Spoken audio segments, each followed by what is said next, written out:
近期网络上有关中南海的政治传言满天飞，什么习近平早已失去权力。5月14号，中共召开了史无前例的中央政治局扩大会议，不但现任高层到场，连一大票退休的元老、老干部、老军头也被叫去开会。中共军委副主席张又侠在这场会议中发表了近30分钟的演讲，强调已经完全拔除习近平提拔的将领，他想不退位也不行，以及另一名中共军委副主席何卫东早已身亡等等。这些传闻真假难辨，引发了各界的大讨论。今天就让我们一起来撕开谣言与真相之间的那层窗户纸。你好，这里是希望世界要闻透视，我是王真。多次爆料中共高层内幕的独立时评人蔡胜坤在26号的视频节目中表示，张又侠的发言稿无论是格式、口气还是措辞文风，都不符合中共高层领导人发言的惯例。比如将已经被开除党籍的李尚福、魏凤和仍称为同志，对还没有官方定论的政治局委员何卫东却直呼其名。这种疏忽在中共官样文稿中是不可能出现的。节目中，蔡胜坤澄清，最近海外自媒体报道了很多关于中共即将出现重大变革的消息。他个人在其节目中也根据不同的消息来源爆了几个料：一是中共四中全会召开的日期；二是中共四中全会总书记、委员长、总理人事调整；三是何卫东、何鸿钧自毁长城。他分享这些消息的同时，也对其做了一番分析。但是很多的外媒或自媒体在引用其爆料时，根本不听他的分析判断，都认为是他做出的独家爆料。对于张又侠讲话的真伪，资深媒体人石柏明夫和蔡胜坤做出了同样的判断，给出的理由也是对李尚福、魏凤和以及何卫东的称呼不符合惯例。不过有人认为李尚福、魏凤和是习近平拿下的人，尤其是李尚福是张又侠的旧部，并接任了张又侠的中央军委装备发展部部长职务，所以在张又侠眼中，李尚福、魏凤和是自己人，故而称其同志。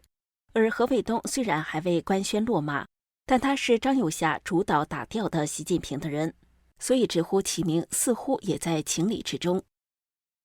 一篇署名蒋公子的博客文章认为，网传的张又侠讲话大量运用军队术语与中共内部表达，比如实验田、三职、干部考评委员会等，显示出对高层事务的高度掌握，一般创造者难以如此精准构建体制话术。文稿从我也有罪到我们要修正错误，整个言语符合政治危机中为自己证明到揭露敌人，再到提出新方向的心理和舆论节奏，而非草率编造。假若这个讲话不是真的，意义仍然巨大，说明军队反习的思考已具备传播土壤与共鸣，这在中共统治下极为罕见。对于14号的政治局扩大会议是否真的召开了，石柏明夫在脸书发文表示，要想查证其实并不难，只要查一查担任地方党委书记的政治委员当天有没有去北京就清楚了。他翻查报道发现，5月14号，上海市委书记陈吉宁率领上海市领导班子视察市委党校，重庆市委书记袁家军在重庆和来访的民政部长陆志源会谈。新疆党委书记马兴瑞听取了区属国有企业的经营汇报。此外，中共国务院副总理丁薛祥5月12号到14号在湖北考察，也就是说，多位政治局委员和常委5月14号根本没有在北京，所以召开政治局扩大会议应该是假消息。蔡胜坤也以同样的方法驳斥了这一消息。他开玩笑说，如果硬是有人说开会了，那也是一批没有任何权利的人小范围召开的地下碰头会。不过视频人张天亮表示，他和朋友讨论此事时，有人指出政治传言真真假假，也可能是中共召开了政治局扩大会议，但日期不是5月14号。资深媒体人郭军在精英论坛节目中指出，北京从5月1号就加强了地铁安检，而且超级严格。还有人在4月底看到军队秘密进京，如果5月初开了中央政治局扩大会议，这些事就说得通了。蔡胜坤5月23号在社交平台 X 发文爆料，中共中央军委副主席何卫东像军委政治工作部常务副主任何鸿钧一样，人也走了，而且走得比何鸿钧还早。准确时间是5月2号，具体地点也是在301医院。早在4月24号 ，X 账号赵明 Observe 也引述北京军方消息爆料说，何卫东在接受审查期间去世。石柏明夫在其自媒体节目中分析指出，这种重要人物身亡，中共通常在1周之内就会发布消息，如中共前总理李克强、前中共重庆市委副书记任学锋、前中共中央军委委员、军委政治工作部主任张扬，官方都是很快发布了他们离世的消息，虽然给出的理由与民间传闻不尽相同。中共史上唯一一个离世消息被隐瞒的就是林彪，因为他在军中的影响力太大了，而何卫东、何鸿钧在军中的影响力则差很远，没有必要隐瞒。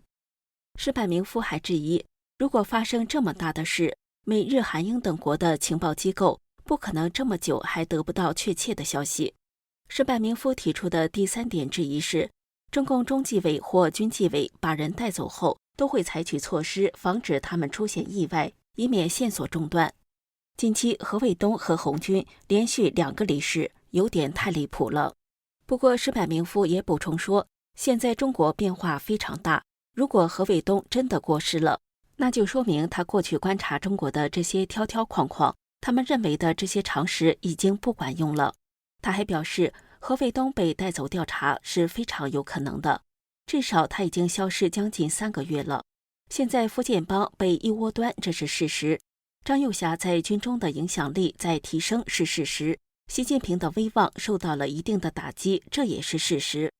蒋公子认为，在中共这样一个高度封闭的体制中，传闻真假往往不是最重要的，传播本身即是态度，即是政治行为。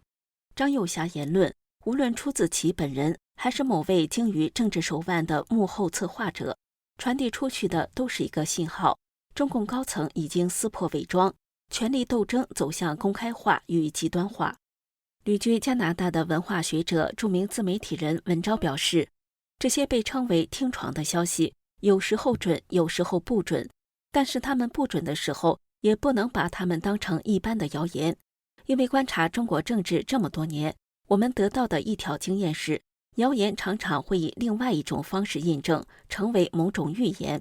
如中共20大之前，习下礼上的传闻看似破产，但1年后李克强突然离奇离世，人们才恍然大悟，原来习下礼上是习近平下地狱，李克强上西天之意。又如去年传出中共国防部长董军出事了，但后来董军露面了，于是这个谣言又被打脸了。半年后，英国金融时报爆料，董军可能不会出席今年的香格里拉对话，看来董军的麻烦没有结束。这样看来，半年前他被查的消息就未必是谣言了。所以对于政治谣言，需要有相当的耐心和更加宽广的联系的视角来判断它的效果。其实差不多就是对待预言谶纬的态度，最后它到底是中了还是没有中，其实也是会有争论的。所以说，现在的中国政治基本属于玄学范畴。他表示，对待政治传闻，他的态度从来都是坚决传谣，至于信不信谣呢，先传了再说。谣言的细节真实性并不重要，意图更加重要。比如张又侠讲话是多少分钟并不重要，枪杆子在发生，军权不在习的手里，这个意思重要。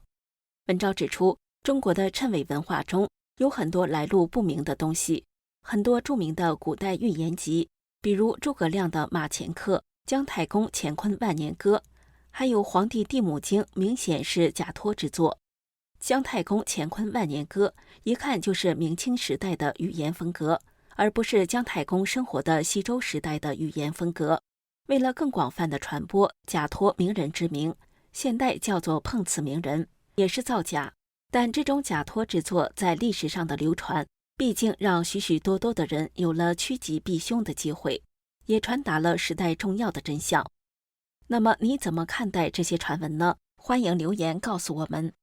这里是希望世界要闻透视，感谢您的陪伴与思考，请订阅、分享并打开小铃铛，一起在动荡中坚守真相，在黑暗中点燃希望。